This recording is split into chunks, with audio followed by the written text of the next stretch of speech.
시청자 여러분, 안녕하십니까? 12월 23일 수요일 JTBC 뉴스 아침엔 시작합니다. 서울을 비롯한 수도권 지역에서 오늘 0시부터 5명 이상의 모든 사적 모임이 금지됐습니다. 결혼식과 장례식 등 특수 상황을 제외하고 내일부터는 전국으로 확대됩니다. 정부는 새해 1월 3일까지를 코로나19 확산을 막기 위한 특별 방역 기간으로 정했습니다. 스키장 등 겨울 스포츠 시설은 물론이고 주요 관광 명소도 폐쇄됩니다. 지자체에서 어젯밤까지 파악한 코로나 확진자가 980명을 넘어서 오늘 다시 1000명대의 신규 확진자가 발표될 것으로 보입니다. 요양시설과 의료기관, 또 교회 관련 집단 감염에 가족과 지인 모임에서의 이른바 일상 감염도 이어지고 있습니다.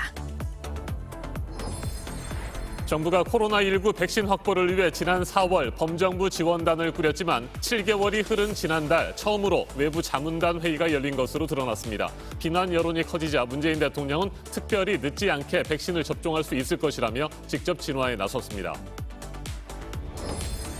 코로나 변이 바이러스가 빠르게 퍼지고 있는 영국에서는 지금까지 가장 많은 3만 7천 명에 가까운 하루 확진자가 나왔습니다. 50곳이 넘는 전 세계 나라들에서 영국발 입국을 제한하고 있는 가운데 우리 정부도 더 적극적인 조치를 취해야 하는 게 아니냐는 지적도 나옵니다. 앤서니 파우치 미국 국립감염병 알레르기 연구소장이 미국에도 이미 변이 바이러스가 존재할 수 있다고 말했습니다. 화이자와 모더나 측은 기존의 백신이 변이 바이러스에도 효과가 있는지 확인하기 위해서 추가 시험에 들어갔습니다. 정직 2개월 처분의 집행을 정지해달라는 윤석열 검찰총장의 신청에 대해 법원의 신문이 내일 추가로 열립니다. 어제 신문에서 결론을 내리지 못한 재판부는 이번 판단이 사실상 윤석열 총장 징계 효력 자체를 결정하는 만큼 충분히 검토하겠다는 입장입니다. 오늘 0시부터 서울을 비롯한 수도권 지역에서는 결혼식과 장례식 등 특수 상황을 제외하고 5명 이상의 모임이 전면 금지됐습니다. 내일부터는 비수도권 지역까지 전국적으로 같은 기준이 적용됩니다. 스키장과 눈썰매장, 주요 관광지와 국공립공원도 모두 폐쇄됩니다. 연말연시, 해넘이, 해돋이 명소도 접근이 차단됩니다. 코로나19 3차 대유행의 고리를 끊기 위한 총력전이 펼쳐집니다. 네, 이 5명 이상은 모이지 말라는 것이 사실 집안 행사까지 일일이 들여다보는 것도 불가능한 일이고 또 기준을 놓고 혼선도 있고요. 그래서 실효성이 있겠냐는 지적도 나오고 있는데요. 하지만 지금은 모이면 안 된다는 정부의 강력한 메시지입니다. 위중증 환자가 줄지 않으면서 사망자가 늘고 있고 특히 병상이 없어서 기다리다 숨진 사람들이 잇따라 나오고 있는 지금의 상황을 좀 생각해야 할 것 같습니다. 먼저 최승훈 기자입니다. 5명 이상 함께 식당에 가선 안 됩니다. 식당에는 5명 이상 예약하거나 함께 들어가서도 안 됩니다. 테이블 간 1m 이상 거리를 둬야 하고 그게 어렵다면 자리를 띄워 앉아야 합니다. 아니면 이렇게 칸막이 설치가 필수입니다. 위반하면 운영자에게는 300만 원 이하, 이용자는 10만 원 이하의 과태료가 부과됩니다. 8명이 4명씩 나눠 각각 테이블에 앉는 것도 해선 안 됩니다. 다만 수도권에서는 5명 이상 개인적인 모임을 하지 못하도록 강제로 규정했지만 이외 지역은 권고만 하기로 했습니다. 겨울 스포츠 시설은 아예 문을 닫습니다. 스키장은 물론 눈썰매장도 포함입니다. 실내외 상관없이 전국적으로 약 180곳 모두 해당합니다. 숙박시설은 객실의 절반까지만 예약을 받을 수 있습니다.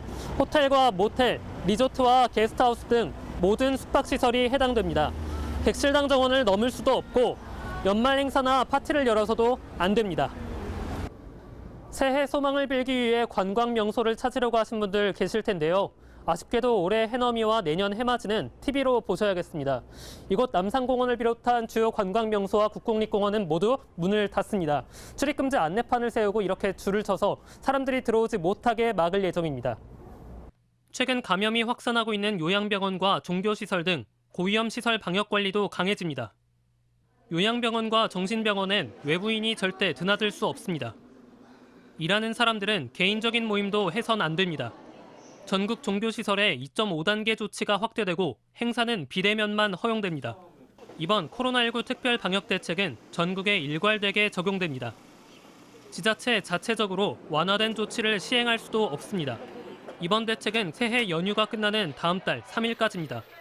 정부는 연말연시 모임과 여행은 또 다른 대규모 확산의 불씨가 될 수 있다며 모든 계획을 취소하고 집에 머물러 줄 것을 당부했습니다. JTBC 최승훈입니다. 최근 이틀 동안 1,000명 아래로 내려갔던 국내 코로나19 신규 확진자는 오늘 또다시 1,000명대를 넘어설 것으로 보입니다. 어제 0시부터 밤 9시까지 확진 판정을 받은 사람만 984명에 이릅니다. 교회와 주간 보호센터 등에서 시작된 집단 감염이 연쇄 감염으로 이어지고 있습니다. 김나은 기자입니다. 엊그제와 어제 발표된 전국 신규 확진자 수는 모두 1,000명을 넘지 않았습니다. 방역당국은 휴일 검사 건수가 적었기 때문으로 보고 있습니다. 하지만 오늘 오전 발표될 어제 하루 동안의 확진자 수는 다시 1,000명을 넘어설 것으로 보입니다. 다음 주에는 1,000명에서 한 1,200명 사이가 발생할 걸로 예상을 하고 있습니다. 하루 확진자 수는 그날 밤 12시까지 집계하는데 어젯밤 9시까지 파악된 확진자 수만 984명입니다. 수도권에서 685명, 비수도권에선 299명이 나왔습니다. 교회와 주간보호센터 등을 중심으로 연쇄 감염도 이어지고 있습니다. 울산의 교회 소모임에서 시작된 확진자는 어제 9명이 늘어 나흘 동안 23명이 됐습니다. 감염병 전담병원인 울산대병원의 확진자 전용 병동에서 일하던 보조인력 1명도 확진 판정을 받았습니다. 전남 고흥에선 교회 목사와 일가족 5명이 확진 판정을 받아 비상이 걸렸습니다. 대전의 한 주간보호센터에선 지난 21일 60대 확진자가 나온 데 이어 어제 요양보호사 등 12명과 이들의 가족 2명이 추가로 확진 판정을 받았습니다. JTBC 김나은입니다. 이 같은 코로나19 위기 상황을 조금이라도 진정시키기 위해서 우리가 지금 당장 할 수 있고 해야 할 일들은 강화된 방역 조치와 사회적 거리 두기를 잘 지키는 겁니다. 하지만 근본적인 해결책은 백신을 서둘러 확보해서 접종하는 것인데 정부의 대응은 한참 늦었고 백신 확보에 대한 전망은 여전히 불투명합니다. 정부와 청와대를 향한 비판이 이어지자 문재인 대통령은 어제 특별히 늦지 않게 백신을 접종할 수 있을 것이라고 믿고 있고 준비를 잘 하고 있다고 말했습니다. 과연 그럴까요? 윤영탁 기자가 보도합니다. 정부는 지난 4월 코로나19 치료제와 백신을 조기 개발하기 위한 범정부 지원단을 만들었습니다. 1차 유행이 조금 진정됐을 때입니다. 학계와 민간 연구소, 의료계 전문가들이 참여했습니다. 그런데 여기에 참여했던 한 관계자는 당시엔 치료제와 국내 백신 개발이 주 관심사였다고 말했습니다. 시작은 빨랐는데 관심이 달랐던 겁니다. 그 이후에도 기회는 있었습니다. 예상치 못한 복병이 있었습니다. 독감 백신 상온 노출 사고입니다. 약 500만 도즈 정도가 공급이 된 상황입니다. 3천여 명이 문제의 백신을 맞았고 10여 명이 이상 반응을 보였습니다. 그런 상황들이 연달아 터지고 그러면서 구매에 대한 실질적인 모티브를 다 잃어버린 것 같아요. 그러고 나서 시비로 놔버린 거죠. 독감에 이어 코로나19 백신에도 문제가 있으면 안 된다는 생각이 발목을 또 잡은 겁니다. 지난달 12일에야 백신 도입을 목적으로 외부 전문가들을 모아 자문단위원회 회의를 했습니다. 여기서 우리가 도입할 백신 선택에 대한 자문을 받고 5곳을 선정했습니다. 당시 회의에 참석했던 관계자는 한두 달만 더 빨랐어도 상황은 달라졌을 것이라고 말했습니다. 정부는 민간 전문가 2명이 포함된 TF를 만들어 협상과 내부 검토를 해왔다고 설명했습니다. 뭘 결정할 수 있는지에 대한 근거가 하나도 없으니까 우리 입장에서는 어떻게든지 회사들하고 하면서 자료를 받아서 검토를 했던 과정이 좀 있었던 거고요. 결과적으로 빨라야 내년 2, 3월에 들여온다는 아스트라제네카 백신 하나밖에 확보하지 못했습니다. JTBC 윤영탁입니다. 여권 관계자들은 문재인 대통령이 백신 확보를 여러 차례 지시했는데 제대로 이행되지 않았다고 주장하고 있습니다. 대통령은 할 일을 했는데 청와대 참모들과 정부가 움직이지 않았다는 뜻으로 해석됩니다. 이에 대해 국민의힘은 대통령이 책임을 회피하는 것이라고 비판했습니다. 심수미 기자입니다. 문재인 대통령이 공개석상에서 해외 백신의 물량 확보를 강조한 건 지난 9일이 처음입니다. 이미 국제무대 백신 쟁탈전에서 뒤처진 게 아니냐는 우려가 나오던 때입니다. 다만 여권 관계자들의 주장은 좀 다릅니다. 문 대통령이 가을부터 빚을 내서라도 백신을 확보하라고 여러 번 지시해왔는데 그때마다 잘 진행되고 있다는 보고서만 올라왔던 겁니다. 청와대 홍보라인도 그동안 문 대통령의 발언록을 정리해 배포하면서 지난 9월 백신 확보를 지시했다는 사실을 포함시켰습니다. 문 대통령이 청와대 참모들을 질책한 걸로 알려진 가운데 그 배경에는 이런 과정이 있었다고 설명을 한 셈입니다. 그런데 사회적 거리두기 격상 문제와 관련해서도 비슷한 상황이 되풀이되고 있다는 주장이 여권에서 나옵니다. 문 대통령은 필요하다면 3단계도 주저하지 말라, 빠르게 결론을 내라, 이렇게 계속 당부하고 있다는 게 여권 관계자들의 설명. 하지만 방역 당국은 오히려 청와대가 난색을 표한다면서 자꾸 단계를 쪼개고 있다는 겁니다. 모두 사실이라면 더딘 백신 확보나 한 발 느린 거리 두기 격상, 모두가 대통령의 뜻이 정책 일선에서 제대로 이행되지 않은 결과입니다. 하지만 이런 얘기가 여권에서 뒤늦게 흘러나오고 또 청와대가 나서 발표까지 하는 걸 놓고서는 또 다른 지적도 나옵니다. 결국 이런 난맥상의 정점에 있는 것도 청와대이기 때문입니다. 야당은 문 대통령이 책임을 회피하고 있다고 비판하고 나섰습니다. 백신 확보는 대통령의 일이지 대통령이 구름 위에 앉아서 남의 일 하듯이 유체이탈 합법으로 할 일은 아닌 것 같습니다. JTBC 심소희입니다. 영국의 코로나19 상황이 갈수록 나빠지고 있습니다. 전파력이 70%가량 더욱 강력한 변이 바이러스가 빠르게 퍼지면서 하루 신규 확진자 수가 역대 최고치인 3만 7천 명에 육박했습니다. 유럽 국가들은 물론이고 일본까지도 영국에서 들어오는 외국인들의 입국을 막기로 했습니다. 그나마 다행인 것은 기존의 백신이 변이 바이러스에도 효과가 있을 것이라는 관측입니다. 박지훈 기자입니다. 영국 도보안과 유로터널도 이어지는 고속도로입니다. 갓길과 주행도로 한 차선에 트럭들이 빽빽히 주차돼 있습니다. 맨스톤 공항 주차장에 정차된 트럭들의 행렬도 끝이 없습니다. 코로나 변이 바이러스가 번지는 영국에서 현지 시간 22일 하루 신규 확진자가 3만 7천 명에 육박했습니다. 역대 최고치였던 지난 20일보다 900명 가량 늘어서 다시 최대치를 갈아치웠습니다. 하루 신규 사망자도 691명으로 한 달 만에 최다를 기록했습니다. 감염력이 70%나 더 강력한 변이 바이러스 때문입니다. 새해가 시작되면 잉글랜드 지역에 3차 봉쇄 조치가 도입될 거라는 전망이 나옵니다. 변이 바이러스 전파를 우려해서 영국발 입국을 금지한 나라는 50개국을 넘어섰습니다. La Navidad, la familia llevo 7 días fuera trabajando duro para llegar el día de Navidad a mi casa. 일본 정부도 오늘 24일부터 영국에서 오는 외국인 입국을 중단합니다. 이런 가운데 유럽연합 EU 집행위원회는 영국을 오가는 불필요한 여행을 막아야 하지만 불가피한 이동을 허용해야 한다고 권고했습니다. 그러면서 EU나 영국 시민이 본국으로 이동하는 것과 의료 종사자 이동, 백신 보급 등을 꼭 필요한 이동으로 꼽았습니다.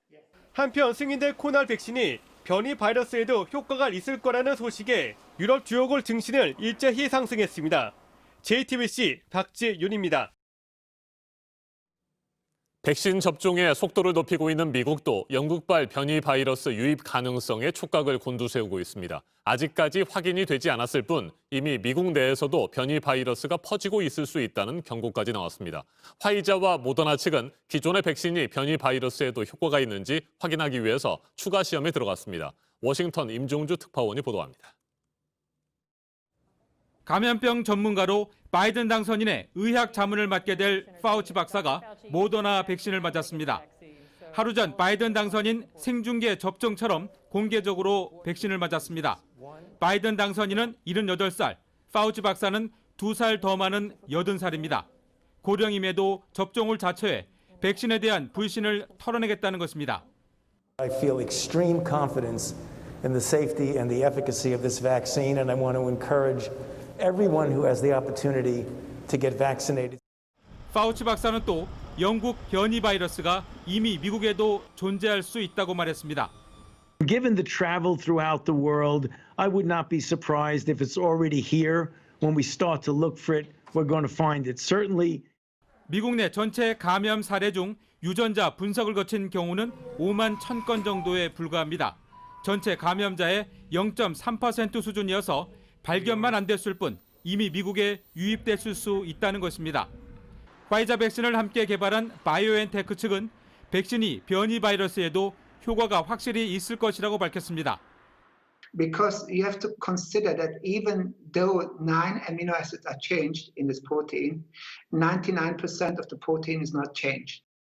화이자와 모더나 측은 백신 효과를 확인하기 위해 추가 시험에 들어갔습니다. 미국 누적 감염자는 1,800만 명을 넘긴 데 이어 올해 안에 2천만 명을 넘어설 것으로 전망됩니다.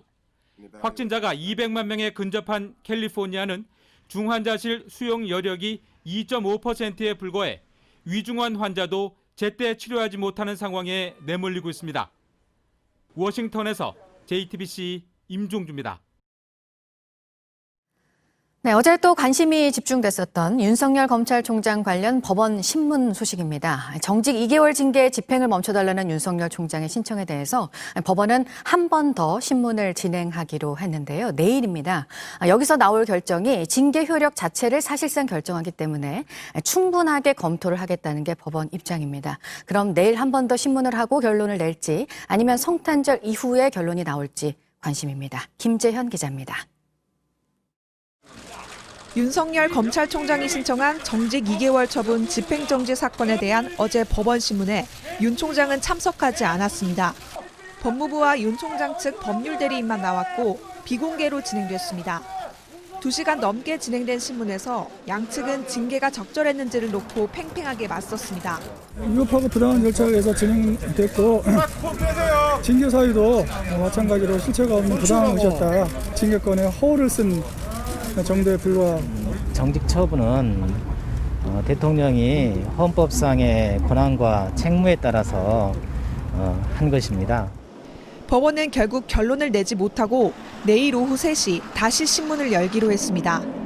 통상 집행정지 사건에서 판단하는 신청인에게 회복할 수 없는 피해를 끼쳤는지 여부를 넘어서 내일 신문에선 징계 사유와 절차, 징계권자의 재량권이 적절했는지 본안 소송에서 다루는 내용도 포함될 걸로 보입니다. 본안 소송 판결이 2개월의 정직 기간이 만료되는 내년 2월은 물론이고 윤 총장 임기가 끝나는 내년 7월까지도 내려지기 어려울 수 있기 때문입니다. 재판부는 양측에 추가적으로 의견서를 요청했습니다. 추가 신문 기일이 정해지는 등 재판부의 더욱 심도 있는 심리가 진행되면서 최종 결론은 성탄절 이후에 나올 가능성도 있습니다. JTBC 김재현입니다. 네, 오늘 국회 인사청문회 소식도 보면 이번 인사청문 전국에서 가장 치열한 여야의 공방이 예상되는 게 오늘 청문회인데 변창흠 국토교통부 장관 후보자가 대상입니다. 여러 의혹과 또 논란 가운데 특히 구의역 사고 관련 발언에 대해서는 파장이 커지고 있는데 정의당은 부적격 입장을 공식적으로 밝힌 상태입니다. 고승혁 기자입니다. 정의당이 변창흠 후보자에 대해 반대 목소리를 냈습니다. 직원이 실수로 죽은 것이라니 이 말이 도대체 무슨 말입니까? 이런 시대착오적인 인식부터 점검하고 퇴출해야 마땅합니다. 변 후보자가 산업재해에 대한 그릇된 인식을 가진 만큼 주택 건설 현장을 관할하는 국토교통부 장관으로서 부적격이란 겁니다. 현 정부 들어 정의당이 반대할 경우 장관 후보자가 중도하차하거나 지명 철회된 적이 많았습니다. 이런 가운데 변 후보자는 자신이 LH 사장 시절 산업재해를 줄였다고 강조했습니다. 인사청문회를 앞두고 국회로 보낸 서면 답변서입니다. LH 사장 때 건설안전 노력을 집중적으로 강화해 사망자를 획기적으로 감소시켰다고 적었습니다. 연평균 사망자 9명에서 4.5명으로 줄었다고도 자평했습니다. 실제 그럴까? 최근 10년여의 산업재해 현황을 보면 200명대이던 산재 피해자 수가 2019년 300명대로 늘었습니다. 변 후보자는 2019년 4월 LH 사장에 취임했습니다. 변 후보자가 사장일 때 산재 피해자가 오히려 증가한 겁니다. 사망자도 지난해 4명에서 올해 5명으로 늘었습니다. 게다가 전체 공공기관 중 산재 사고 1위란 불명예도 기록했습니다. 이 같은 사실은 지난 국정감사에서도 지적됐습니다. LH가 산업재해가 제일 많은 걸로 나타나고 있어요. 2019년도에 312명, 이게 매년 증가해요. 이거는 이제 저희들만 결정할 수 있는 게 아니라 국토부랑. JTBC 고승혁입니다. 네, 어제 전해철 행정안전부 장관 후보자 청문회에서는 도마 위에 오른 것 가운데 하나가 이용구 법무부 차관 택시기사 폭행 사건이었습니다.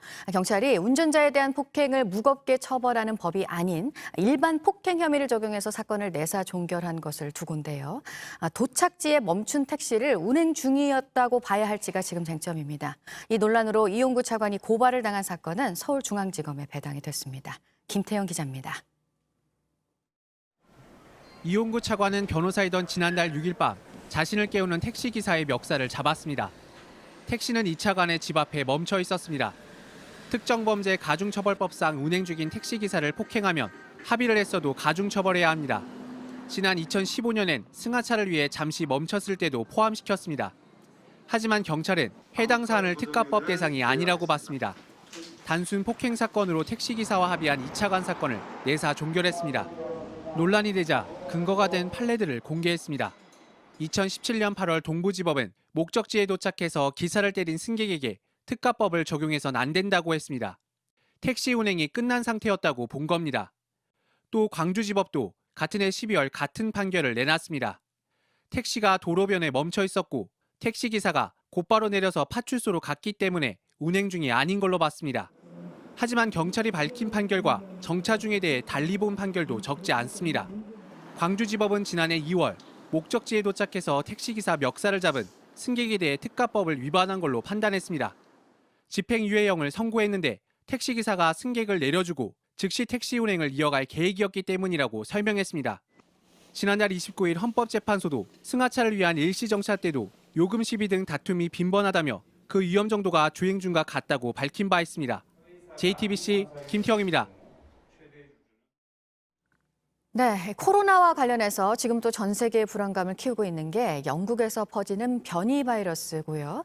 의견은 나뉩니다. 지금 나와 있는 코로나 백신으로 효과가 있기 때문에 세계보건기구에서 밝힌 것처럼 통제가 가능하다는 의견도 있고 전파력이 70%나 높은 만큼 최악의 상황을 가정해서 그래도 대비를 해야 한다는 그런 의견도 있는데요. 글로벌 증시 또 유가 시장에서도 엇갈린 반응을 보이고 있습니다. 국제 유가는 부정적인 영향을 받았습니다. 보도국 연결해서 알아보도록 하겠습니다. 강보들 기자, 이틀째 하락이죠? 예, 그렇습니다. 현지 시간 22일 뉴욕 상업거래소에서 내년 1월 인도분 서부 텍사스산 원유가 배럴당 47.02달러의 거래를 마쳤습니다. 전날도 2.6%가 떨어졌는데 거기서 또 2%가 떨어진 겁니다. 변이 코로나가 유행하는 영국에 대해 각국이 여행 제한 조치를 시행해 원유 수요가 하락할 거란 전망이 영향을 미쳤습니다. 변이 바이러스에 대한 우려와 백신 개발, 9천억 달러 규모의 추가 부양책에 대한 기대가 동시에 영향을 미치며 뉴욕 증시는 혼란스러운 모습이었습니다. 현지 시간 22일 스탠더드 & 푸어스 500 지수는 전날보다 0.21%, 다우 지수는 0.67% 하락했습니다. 반면에 나스닥 지수는 0.51% 상승 마감했고 종가 기준 사상 최고치도 경신했습니다. 자율주행 전기차 시장에 진출하겠다는 애플의 주가가 2.8% 넘게 올랐고 그 영향으로 테슬라의 주가는 1.5% 떨어졌습니다. 네, 코로나의 영향을 그동안 받지 않았던 곳이 있었습니다. 남극 대륙이었는데 남극 칠레 기지에도 코로나가 퍼졌다고요? 예, 그렇습니다. 칠레군에 따르면 현지 시간 21일 남극 대륙 서부 베르나르도 오이긴스 기지에 있는 군인 등 칠레인 36명이 확진 판정을 받았습니다. 감염 경로는 아직 확실치 않은데 최근 남극 기지에 보급품을 전달한 칠레 해군 함정 선원들이 앞서 확진됐습니다. 남극 대륙에는 현재 우리나라를 포함한 각국의 연구진 1,000명 정도가 머물고 있습니다. 칠레 확진자들이 격리되긴 했지만 워낙에 춥고 의료 기반이 열악한 곳이라서 감염 우려가 커지고 있습니다. 이번에 남극 칠레 기지에서 확진자들이 나오면서 코로나 바이러스는 전 세계 7개 대륙 전체에 퍼지게 됐습니다. 대륙별로는 유럽의 확진자가 2,172만 명이 넘어 가장 많습니다. 이 밖에 새로운 소식은 8시 후 연결해서 다시 전해드리겠습니다. 지금까지 아침엔 지금 JTBC 강보들입니다. 이번에는 오늘 아침 체크해봐야 할 뉴스들을 분야별로 살펴보겠습니다. 먼저 정치 분야입니다. 이인영 통일부 장관이 어제 청년 세대들과의 온라인 토크 콘서트에서 30년쯤을 바라보며 긴 호흡으로 통일을 하면 어떨까 생각한다고 말했습니다. 남북이 갑작스럽게 통일되는 것은 혼란과 부담을 줄 수 있다며 중장기적인 통일 정책에 청년 세대의 역할이 중요하다고 강조했습니다. 더불어민주당을 탈당한 금태섭 전 의원이 내년 4월 서울시장 보궐선거에 출마하겠다는 뜻을 밝혔습니다. 집권 여당의 독주에 대한 견제가 필요하지만 야당도 신뢰를 주지 못하고 있다며 새 판을 짜고 변화된 모습을 보이는데 앞장서겠다고 말했습니다. 지난 21일 취임한 노규덕 신임 한반도 평화교섭본부장이 어제 스티븐 비건 미 국무부 부장관 겸 대북 특별대표와 전화통화를 했습니다. 상견례를 겸한 한국과 미국의 북핵 수석대표 협의입니다. 비건 대표는 노 본부장의 취임을 축하하고 북미 대화 재개를 위한 미국의 의지를 밝힌 것으로 전해졌습니다. 한진중공업을 인수할 우선 협상자로 동부건설 컨소시엄이 선정돼 조만간 주식 매매 계약 협상이 진행이 됩니다. 부산 지역사회에서는 이번 매각과 관련해서 고용이 유지돼야 하고 그 부지가 이윤 창출만을 목적으로 하는 개발 대상이 되지 말아야 한다고 촉구했었는데요. 동부건설 컨소시엄에서 인력의 고용 승계를 보장하고 영도 조선소 부지 매각은 고려하지 않는다는 입장을 밝혔습니다. 은행에서 대출받기가 더 힘들어진 요즘 신용대출 접수를 일시 중단한 은행도 있습니다. 신한은행에서 오늘부터 이달 말까지인데요. 규제의 강도에는 차이가 있지만 대출 총량 관리를 일제히 은행들이 하고 있는 상황에서 풍선 효과에 대한 우려도 나오고 있습니다. 고 이건희 삼성그룹 회장 주식 상속세가 지난 한 해 국내 상속세 납부액을 모두 합친 금액의 3배에 이르는 금액으로 확정이 됐습니다. 11조 300여억 원. 최근 삼성전자 등의 주가가 급등하면서 상속세도 매일 수백억 원씩 늘었습니다. 내년 4월 말까지 내야 합니다. 계속해서 사회 분야 뉴스입니다. 경기도 여주의 산란계 농장에서 고병원성 주류 인플루엔자 확진 판정이 나왔습니다. 여주에서 고병원성 AI가 확인된 것은 이번이 3번째입니다. 해당 농장에서 키우던 닭 15만 마리가 살처분됐습니다. 노젠 택배에서 일하는 50대 택배기사가 분류 작업 도중 덮개가 없는 체인에 손가락이 끼면서 절단되는 사고를 당했습니다. 어제 새벽 사고가 발생했고 봉합수술을 받았습니다. 전국 택배노조는 안전에 대한 어떤 고지도 없었고 교육도 없었다며 회사 측의 실태조사와 노동환경 개선 대책을 촉구했습니다.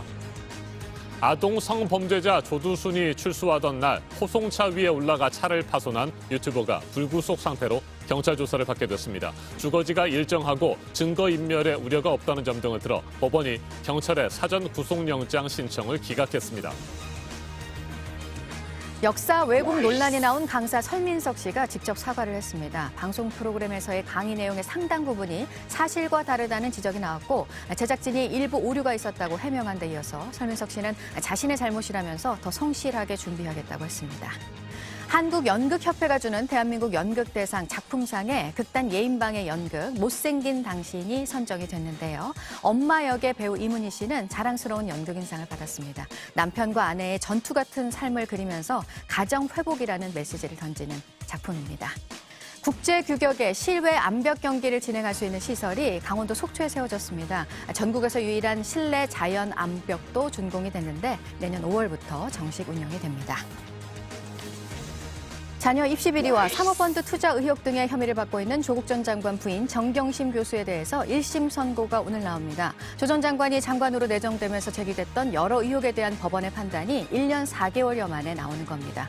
검찰은 징역 7년과 벌금 9억 원을 부형했습니다. 공수처장 후보 추천위원회가 오늘 저녁에 후보 추가 추천을 마감하는데 없거나 극소수일 것으로 보입니다. 추천위는 오늘 추천된 후보를 기존 후보 8명과 함께 심사를 해서 최종 후보자 2명을 뽑습니다. 월성 원전 1호기 경제성 평가 조작 의혹과 관련해 관련 자료 삭제를 지시하거나 이를 묵인한 혐의로 산업통상자원부 공무원 2명이 구속이 됐었는데요. 오늘 구속기간이 끝나면서 검찰이 이들을 재판에 넘길지 오늘 정할 계획입니다. 분야별 뉴스들 체크해드렸습니다. 오늘 아침은 어제보다 기온이 조금 올라서 7시 현재 서울 1도, 부산 2도를 보이고 있습니다. 낮 기온도 평년보다 높아서 온화하겠습니다. 하지만 내일 오후부터는 다시 차가운 공기가 남쪽으로 내려오면서 차츰 추워지겠습니다. 크리스마스인 금요일에는 중부 내륙을 중심으로 아침 기온이 영하 5도 안팎까지 떨어지겠습니다. 오늘 밤부터 내일 아침 사이 강원 영서에는 1cm 안팎의 눈이 쌓이겠습니다. 수도권과 충청 그리고 전북과 경북 내륙에는 비가 조금 내리겠고 제주도에는 많게는 10mm의 비가 내리겠습니다. 공기 흐름이 원활하지 않고 국외 미세먼지가 더해지면서 미세먼지 농도가 높은 곳이 있습니다. 수도권과 강원 영서, 충청, 호남권에서 나쁨 수준을 보이겠습니다. 영남 지역에서도 오전에 대기가 탁하겠습니다. 현재 기온은 서울 1도, 춘천 영하 5도, 전주 3도, 대구 영하 3도로 어제보다 1도에서 3도가량 높습니다. 낮 최고 기온도 서울 8도, 대전 9도, 광주와 부산 11도로 어제보다 1도에서 3도가량 높겠습니다.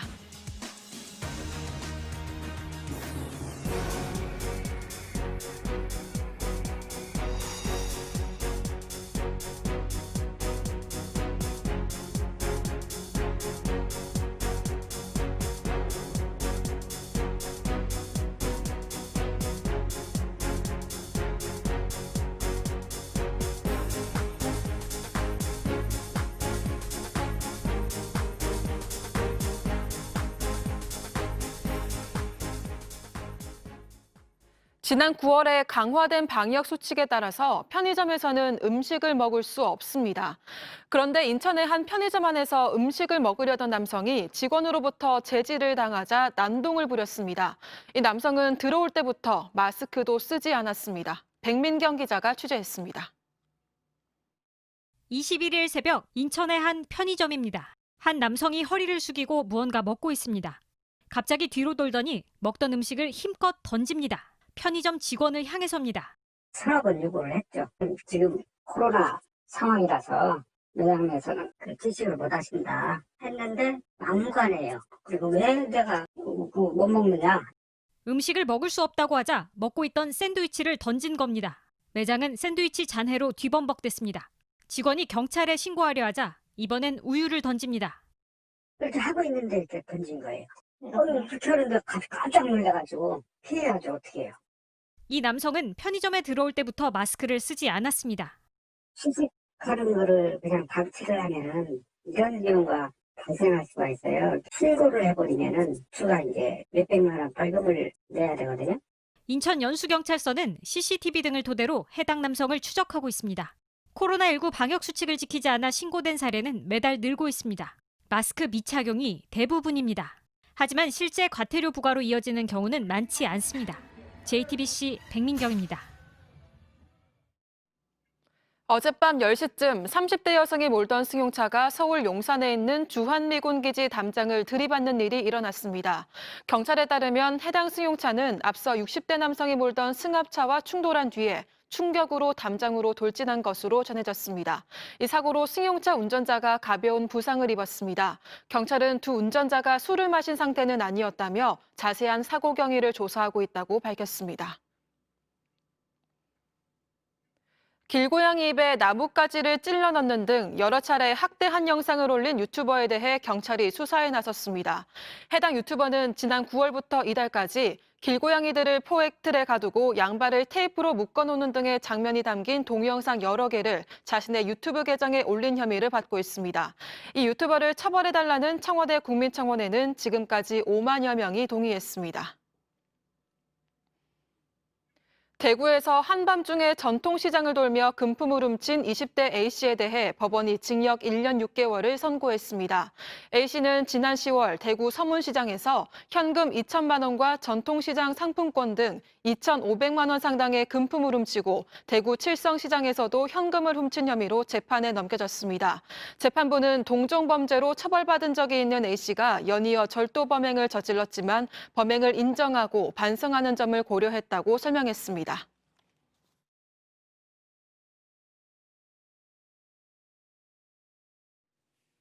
아침엔 세계 시간입니다. 전 세계가 코로나19 3차 대유행에 직면하고 있습니다. 모두가 힘든 연말을 보내고 있습니다. 지금까지의 누적 사망자 수는 170만 명을 넘어섰습니다. 특히 조국을 떠날 수밖에 없었던 난민들의 상황은 갈수록 악화되고 있습니다. 전쟁이나 분쟁, 정치, 경제적인 상황, 그리고 가난과 자연재해 등으로 어쩔 수 없이 삶의 터전을 떠나 타지를 떠돌고 있는 난민들. 코로나19 대유행 속에 더욱 취약할 수밖에 없습니다. 다닥다닥 붙어있는 난민 캠프에서 사회적 거리 두기를 하는 것은 현실적으로 불가능합니다. 손을 씻거나 마실 물조차 구하기 힘든 경우도 많습니다. 의료 지원이 부족해 진단검사를 받는 것 역시 쉽지 않습니다. 난민들은 자신들에게 백신 접종의 기회마저 주어지지 않을까 봐 두렵다고 말하고 있습니다. 시리아 난민의 말 직접 들어보시겠습니다. الخيمة ما بتوقينا من البرد برد كتير مثل كل سنة الشتي شتي وقاسي كتير كل ما نزلت مطر عم بيجي علينا بنزل علينا المطر والسنة طلع عنا مرض الكورونا وسجلت عنا 5 إصابات كورونا والخيمة ما بتوفي بالغرض الحجر ولا شيء إن شاء الله ما ننتسى من لقاح الكورونا مثل ما انتسينا من بلادنا. 코로나19 확산으로 많은 국가들이 국경의 문을 차단하고 있습니다. 이 때문에 난민들의 생존은 더욱 위협을 받고 있습니다. 지난 4월 168개국이 국경을 전면 또는 부분적으로 폐쇄했습니다. 90개국은 난민 신청을 단 한 건도 받아들이지 않은 것으로 파악됐습니다. 세계보건기구는 난민들이 코로나 증상이 있어도 재정적인 문제와 추방에 대한 두려움 때문에 치료를 꺼리고 있다며 우려를 나타냈습니다. 들어보시겠습니다.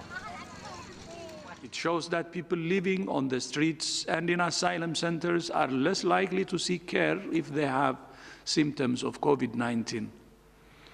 Of those who reported not seeking health care, 35% said it was because of financial constraints, and a further 22% said it was fear of deportation.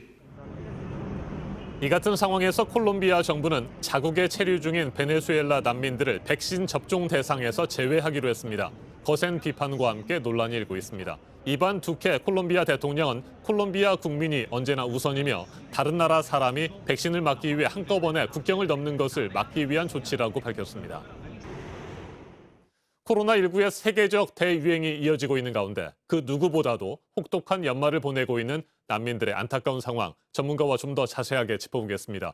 최인택 중앙일보 국제전문기자 전화로 연결됐습니다. 안녕하십니까?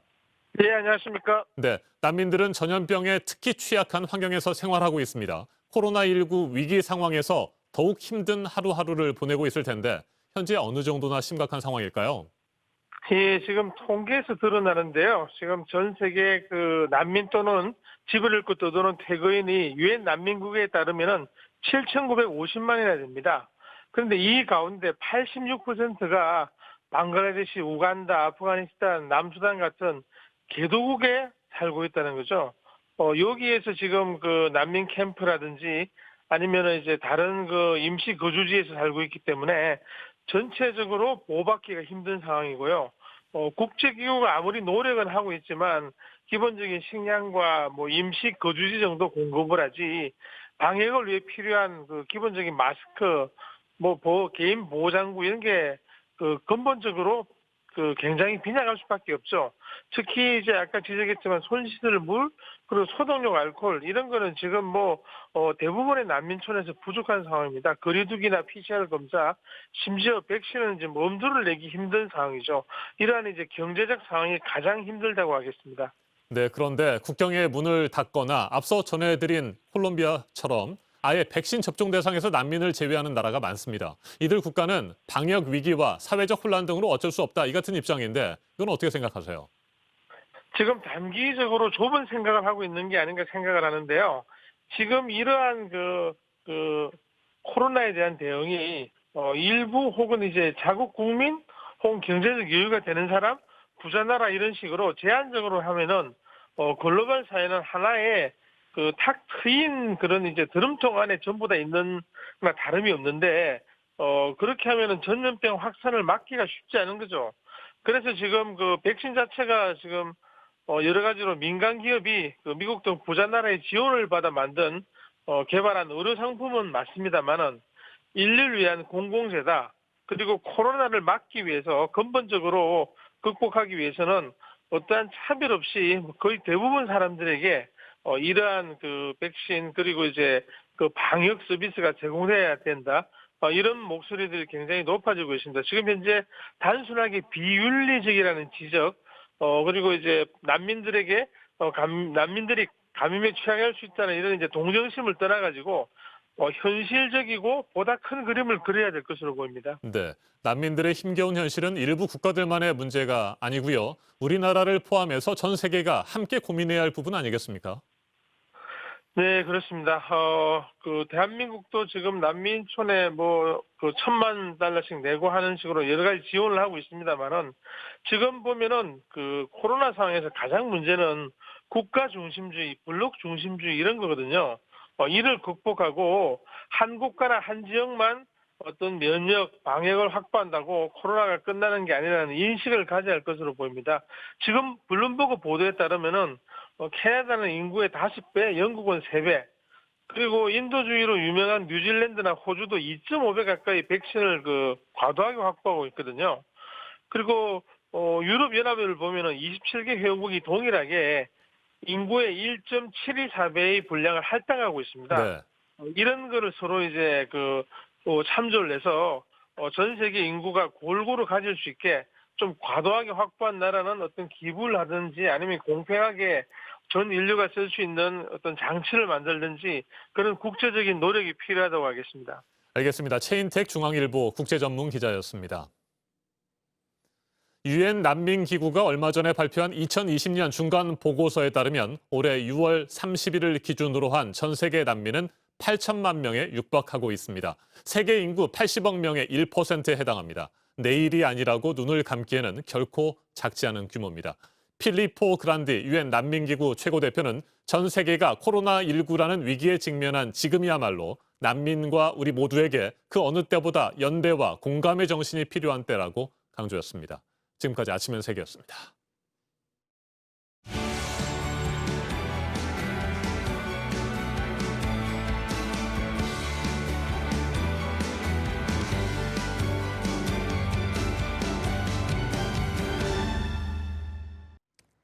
네, 수요일 아침 8시 8분 지나고 있습니다. 정말 끊이지 않고 이어져서 전해드려야 하는 소식 가운데 하나가 어린이집에서 일부 교사가 어린아이들을 상대로 저지르는 일들입니다. 이번에는 5살 아이들을 마스크가 벗겨질 정도로 때린 교사가 CCTV에 잡혀서 경찰이 조사를 하고 있습니다. 먼저 정영재 기자입니다. 아이들이 둘러앉아 공부를 합니다. 지켜보던 교사가 아이의 이마를 때립니다. 몸이 뒤로 휘청입니다. 이번엔 얼굴을 사정없이 때립니다. 아이가 울자 코를 잡아 비틀고 반대편 뺨을 또 때립니다. 학대는 옆에 있는 아이에게로 번집니다. 밀쳐 넘어진 아이는 색연필을 다시 주워와 앉습니다. 마스크가 벗겨질 정도였습니다. 지켜보던 아이들은 잔뜩 겁에 질렸습니다. 대전의 한 어린이집에서 일어난 일입니다. 고작 5살밖에 안 된 아이들이었습니다. 때리고 나서 도망가는데 다시 오라고 해가지고 또 때리는데 어떻게 사람이 그럴 수가 있어요? 5살짜리 애가 얼마나 뭘 그렇게 잘못했다고. 부모들이 CCTV를 보기로 마음먹은 건 한 아이의 말 때문입니다. 선생님이 이렇게 때렸어를 정확하게 이렇게 하는 거예요. 언제 때렸는데 매일매일. 담임교사의 학대는 처음이 아니었습니다. 배나 얼굴을 꼬집어 멍이 드는 날도 잦았습니다. 부모가 물으면 거짓말을 둘러댔습니다. 애가 미끄럼틀에서 놀다가 친구가 밀어서 다쳤다고. 배 부위를. 그래서 자기가 용구 잘 발라줬다고. 경찰은 CCTV를 확보해 분석 중입니다. 현재까지 CCTV로 확인된 피해 아동은 4명입니다. 경찰은 7명 전부가 학대를 당한 것으로 보고 있습니다. 교사는 경찰 조사에서 공부를 가르치려는 욕심에 때렸다고 진술했습니다. JTBC 취재진이 교사에게 수차례 전화를 했지만 답을 듣지 못했습니다. JTBC 정영재입니다. 네, 아무리 어려도 이런 일을 겪은 아이들의 상처 그리고 그 부모가 느낄 참담함은 참 말로 표현할 수도 없을 텐데 역시 아이들을 학대해서 재판을 받고 있는 다른 어린이집의 교사는 이런 마음을 더 무너뜨렸습니다. 맞은 아이가 이제 3살인데 범죄를 유발했다고 했습니다. 이어서 배승주 기자입니다. 27개월 된 A군이 인형이 담긴 수납품을 바닥에 쏟습니다. 어린이집 교사가 떨어진 인형들을 A군에게 던지며 혼댑니다. 아이는 울음을 터뜨립니다. 잠시 뒤 A군이 같은 실수를 하자 이번에 넘어뜨린 후 박수를 쳐 겁을 줍니다. 이튿날 놀이 시간엔 스티로폼 공을 A군을 겨냥해 던집니다. 연달아 머리를 8번 맞춥니다. 큰 상자를 A군 주변에 던져 위협도 했습니다. A군 손을 잡아 억지로 손뼉을 치거나 뺨을 때리기도 합니다. 기저귀를 갈 때는 바지를 A군 얼굴에 덮어뒀습니다. 다쳐본 적이 많았거든요. 믿고 있었는데 너무 참담하고. 울산의 한 국공립 어린이집에서 발생한 일입니다. 이 교사는 원생 3명을 42차례 학대한 혐의로 재판을 받고 있습니다. 다른 교사 1명과 원장은 학대를 방조한 혐의입니다. 그런데 가해 교사는 최근 법원에 낸 의견서에 A군이 범죄를 유발했다고 적었습니다. 다른 아이들을 때리는 등 문제가 많았고 교사 자신도 때렸다는 겁니다. 또 학대가 아닌 훈육이었고 일부는 장난삼아한 행동이었다고 했습니다. 엄마는 27개월 아이가 학대를 유발했다는 의견에 할 말을 잃었습니다. 법원에서는 되게 반성하는 것처럼 고개도 숙이고 근데 막상 적어놓은 내용이나 이런 걸 보니까 너무 피해 학부모들은 원장의 학대 사실을 숨기다 뒤늦게 신고했다고도 주장했습니다. 가해자와 함께 빌면서 신고를 하지 말아달라고 회유를 했고 신고를 해봤자 처벌이 약하다. 법은 판결이 아직 안 나왔기 때문에 제가 무슨 말씀이라도 못 드리겠는데. 한편 울산 중구청은 신고가 접수되고 넉 달이 지난 뒤 학부모들에게 학대 사실을 알려 늑장 대응이란 비판을 받고 있습니다. JTBC 배승주입니다. 영국과 미국에 이어 유럽연합 27개국도 코로나19 백신을 승인하는 등 세계 곳곳에서 백신 접종이 본격화되고 있습니다. 우리 정부는 내년 1분기를 목표로 백신 확보에 나섰지만 늦어도 너무 늦었다는 비판과 지적이 이어지고 있습니다. 논란이 계속되자 문재인 대통령은 우리도 특별히 늦지 않게 국민들께 접종할 수 있을 것이라고 믿고 있고 준비를 하고 있다고 어제 말했습니다. 최재욱 대한의사협회 과학검증위원장 자리에 함께했습니다. 어서 오십시오. 네, 미국은 화이자에 이어서 모더나 백신 접종도 시작을 했고요. 유럽연합 27개국은 이르면 이번 주 말부터 백신 접종을 시작할 예정이라고 합니다. 자, 이 같은 상황에서 우리 정부, 청와대 제대로 대응하지 못했다 이런 비판이 일고 있는데 어떻게 생각하십니까? 네, 백신 확보에 대해서는 좀 다른 나라에 비해서 많이 늦었다는 지적은 피할 수 없을 것 같고요. 다만 확보 이후에 지금이라도 열심히 늦었지만 준비를 해서 접종에 대한 부분은 좀 늦지 않도록 좀 격차를 줄여서 나가자는 그런 준비와 믿음과 전망에 대해서 대통령께서 이렇게 얘기를 하셨던 것 같고요. 계약 기준으로 보면 확보라는 건 계약 아니겠습니까? 계약 기준으로 보면 정세균 총리가 말씀하신 대로 아스트라제네카만 2월 달에 계약이 확정됐고 아직 계약이 다른 화이자나 모더나나 이런 부분의 계약은 아직은 확정되지 않고 추진 중이다. 그렇게 이해하시는 것이 가장 정확한 표현일 것 같습니다. 네, 문재인 대통령은 백신을 개발하고 생산한 국가의 국민들이 먼저 백신을 접종하는 것은 어쩔 수 없다. 이런 취지의 얘기도 했는데 오늘 새벽에 들어온 소식을 보면 말이죠. 사우디아라비아 같은 경우에 자국 국민과 외국인까지 포함해서 벌써 44만여 명이 접종을 했다고 합니다. 이런 소식들을 들어보면 국민들이 더욱 불안해하고 또 이거 너무 늦었다. 이런 비판을 안 할 수가 없는 상황인 것 같습니다. 네, 그 점은 좀 불가피한 측면이 있는 것 같습니다. 당연히 말씀하신 대로 백신을 개발한 국가의 우선권이 좀 있겠습니다만 그럼에도 불구하고 지금 사우디아라비아, 그다음에 싱가포르, 일본 많은 나라들은 이제 백신 접종이 그렇게 차이가 안 나게 확보와 접종이 시작이 됐다는 점에서 좀 국민의 그런 우려와 그런 부분을 피할 수 없을 것 같다는 생각이 들고요. 아마도 백신을 확보하는 것은 공격적으로 해서 우선 갔대 접종을 신중하게 해야 된다는 이런 부분들에 대해서 좀 착오가 여전히 있었던 것 같다라는 생각을 지울 수가 없습니다. 네, 오늘 새벽에 또 보도된 내용들을 보면 말이죠. 새해 2월이나 3월쯤에 75만 명분 정도의 아스트라제네카 백신이 국내에 들어올 것이다. 이런 얘기도 있습니다. 그건 가능할 것으로 보세요? 네, 충분히 가능할 것으로 봅니다. 아스트라제네카는 이미 계약이 됐고 그렇게 2월에서 3월부터 이제 들어온다는 거는 이미 확정된 상황입니다. 네. 다만 아시다시피 아스트라제네카는 임상 3상 시험에 대한 결과 부분을 통해서 다시 재검증해야 되는 상황과 미국 FDA 한국의 식약처의 승인 과정을 거쳐야 된다는 전제 조건이 달려 있습니다만 아직 시간적 여유가 있기 때문에 그 점에 대해서는 충분히 해소가 가능하지 않을까 생각합니다. 네. 화이자나 모더나 백신의 경우에는 90%를 넘는 효과가 검증됐다. 이런 보도들이 나왔고요. 자, 아스트라제네카는 한 70% 정도의 효과가 지금 예상되고 있는 상황 아닙니까? 그 정도 선에서라도 서둘러 맞는 것이 중요하다고 생각하십니까? 맞습니다. 그 점은 지금 말씀하신 그대로고요. 유효성이 한 20% 차이 나는 부분은 어쩔 수 없는 상황이 됐습니다만 그럼에도 불구하고 기존의 독감 백신과 비교했을 때 독감 백신이 유효성이 60% 정도입니다. 50에 60%밖에 안 되는 걸 보면 그보다 훨씬 좋은 성적이고 이번 코로나19 백신에 맞고 예방 효과나 감염 차단의 효과가 충분히 기대할 수 있기 때문에 그 부분은 적절히 이 부분이라도 맞는 것이 필요하다고 생각합니다. 네. 화이자나 모더나 같은 백신의 경우에 매년 1년 동안 생산되는 물량이 이미 다른 나라에 계약이 된 상태에서 다 팔려 나갔다고 하지 않습니까? 네네. 그렇다고 한다면 우리 정부 입장에서는 어떤 백신들을 집중적으로 목표를 세워서 구매해야 될까요? 네네. 말씀하신 대로 화이자, 모더나가 선구매가 거의 다 내년 하반기 끝났다 하더라도 그 부분은 사실입니다만 네. 그럼에도 불구하고 여유분이 좀 분명히 있다고 좀 시장에서 알려져 있습니다. 많지 않더라도요. 그런 여유분을 구할 수 있는 곳, 그런 장소와 그런 계약 조건을 확인하는 것, 그리고 그 이외에 얀센이나 또 아스트라제네카나 많은 또 기타 백신을 확보한 곳, 아까 말씀드린 대로 이미 특정 국가는 자국민이 맞아야 되는 분량 이상으로 굉장히 더 많은 양을 이미 선구매를 통해서 계약을 갖고 있습니다. 그래서 그런 부분도 협의를 통해서 추가적인 그 나라가 지금 여유가 갖고 있는 부분은 국내가 인도하는 방법, 다양한 그런 방법들을 고려해야 되고요.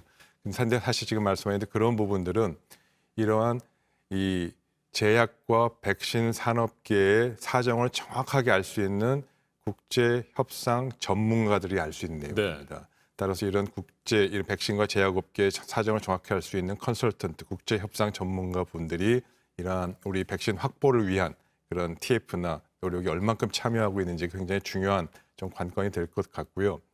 그냥 뭐 참고로 말씀드리면 싱가포르이든 미국이든 사우디아라비아든 백신 확보로 조기에 성공한 나라들은 백신 확보 국가 TF의 팀장은 다 이런 제가 말씀드린 민간 제약 바이오의 전문가, 외부 민간 전문가가 다 팀장을 맡았습니다. 그래서 그런 부분들을 좀 참고해서 볼 때 그런 어떤 이 확보 전쟁이라는 것은 말 그대로 비즈니스입니다. 네.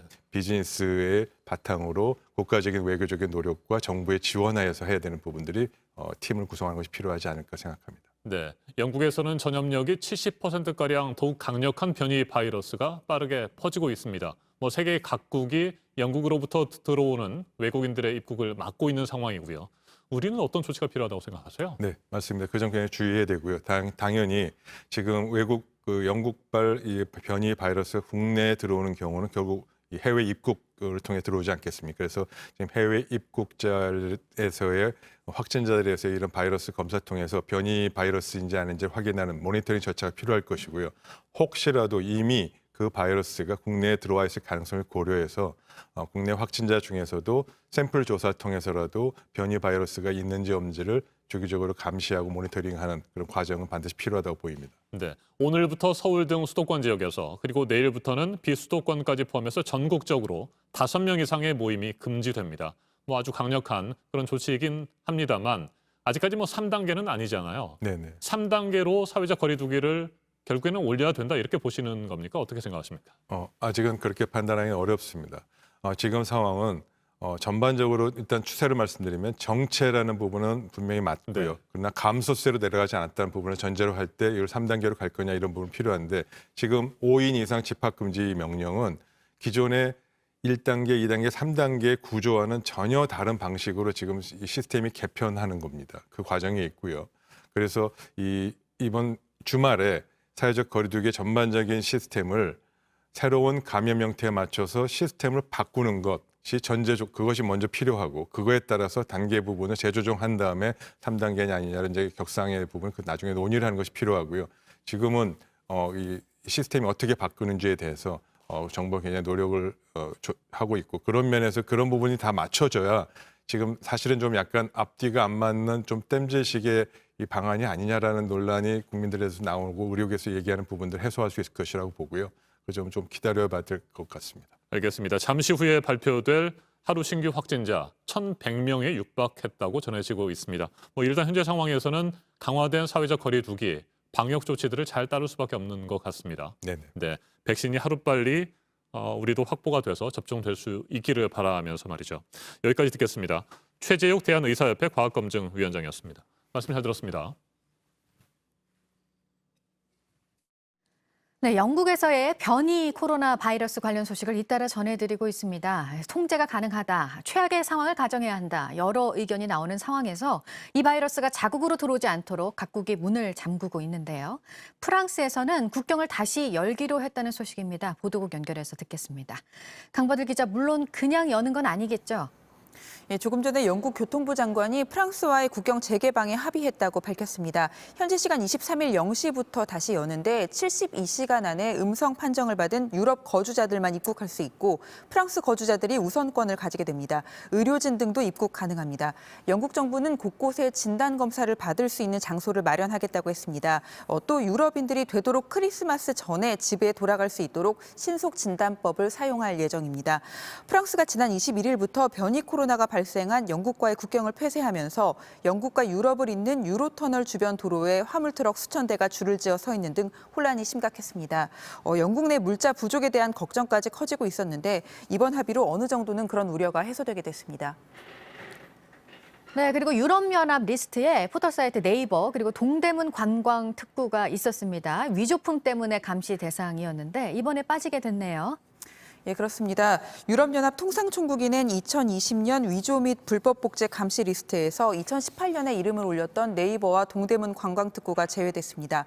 네이버 쇼핑몰은 유럽 유명 브랜드의 위조품 거래 채널로 악용되고 있고 동대문에서는 대량으로 위조 상품이 판매되고 있다고 했었는데 이런 문제가 개선됐다고 본 겁니다. 네이버는 상표권자와 협정을 체결하는 등 위조 상품에 대한 대응 노력을 했고 동대문에서는 특허청과 서울시가 위조품 단속 활동을 벌인 게 좋은 평가를 받았습니다. 지금까지 아침엔 지금 JTBC 강버들입니다.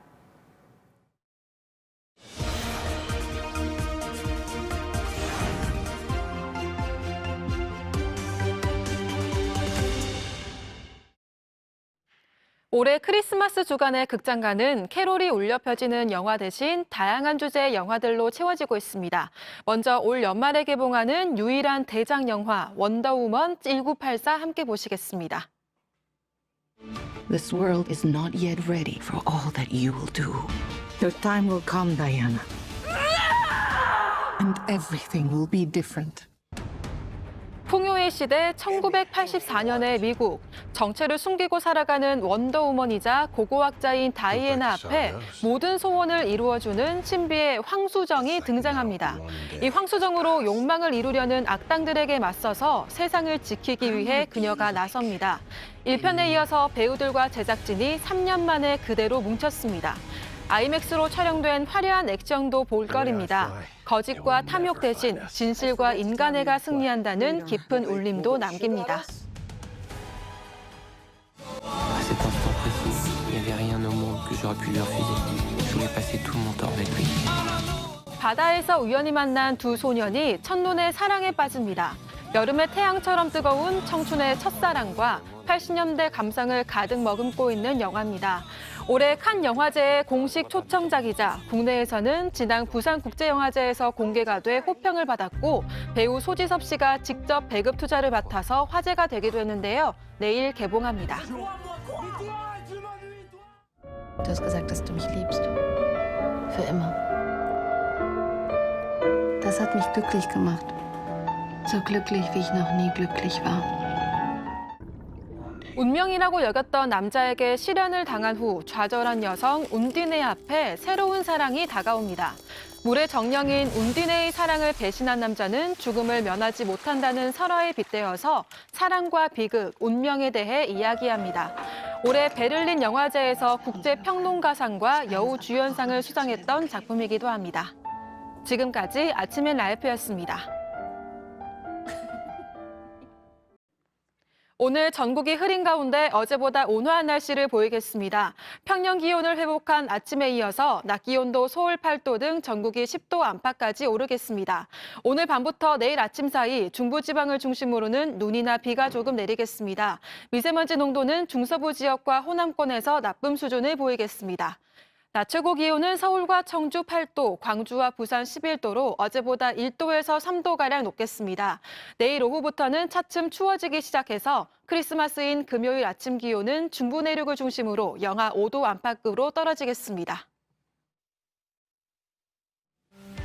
아침엔 뉴스워치, 오늘 하루 관심을 가지고 지켜봐야 할, 기억해야 할 뉴스 끝으로 정리해드립니다. 서울을 비롯한 수도권 지역에서 오늘 0시부터 5명 이상의 모든 사적 모임이 금지됐습니다.